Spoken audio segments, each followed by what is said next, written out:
Fotoana faharoa hiarahantsika ao anatin'ny fampahalam-baovao eto amin'ny fahitalavitry matv izao ora izao manatitra ny arapa tompoko lahy sy tompoko vavy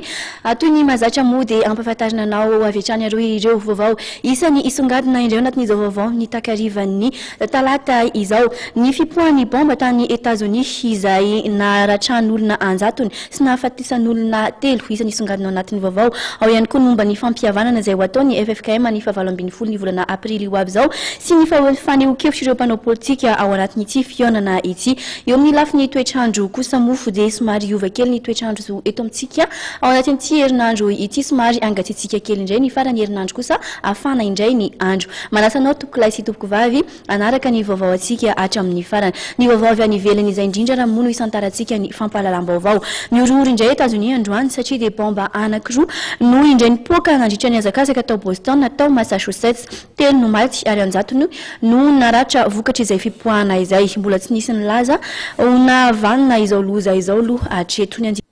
izay ny vaovao azy any ivelany fa avy hatrany isika dia ivadika eto amin'ny vaovao eto an-toerana ao anatin'ny lafiny ara-politika indrindra ny alakamisy 20 Aprily avy izao no hanatanterahana ny ilay fihaonana savaranonando izay karakarain'ny FFKM ny manodidina ny fiatrehana izany indrindra raha moa no entina amintsika eto anatin'ity fanadihadihana ity.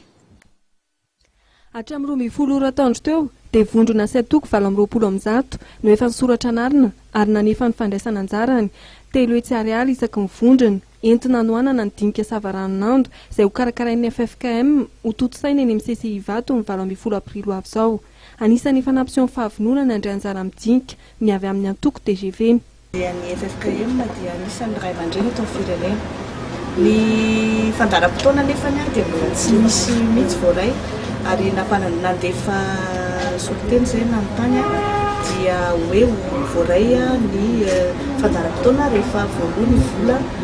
fandraisana anjara dia izay moa zah zao mivaly telo voazonay dia tsy maintsy jery akaiky mikasika zay fa izay araka ny lazainay foana dia hoe izay dia vonona foana mandray anjara amin'ny dinika rehetra izay atao ary hitondranay ny hevitray amin'izany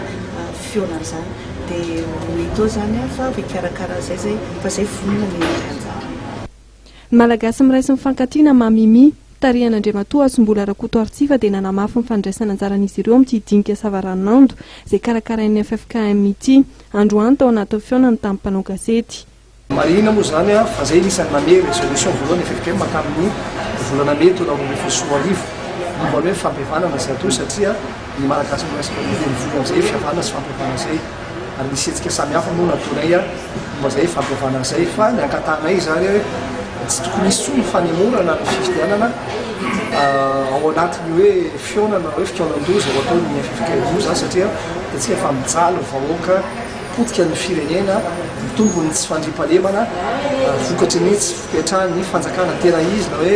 fanjakana ara-dalàna tao amin'ny sy firenena ka aminay zany mety le hoe fampihavanana tokony misy fampihavanana tokony misy ny apaisement politique eto amin'ny tany sy firenena ary zay mahita fifavanomboka misy zany apaisement politique zany satria tsapatsika angamba sy hitantsika fa tsy misy sony hoe fisamborana tamin'ny fanehoan-kevitra samihafa na misy koa hoe raha matahora tamin'ny teny samihafa izay nambara dia talay zany fa mampiperaka izay apaisement politique zay ka tokony roso amin'ny fifidianana raha tsy firesahany fanehoana zany tsony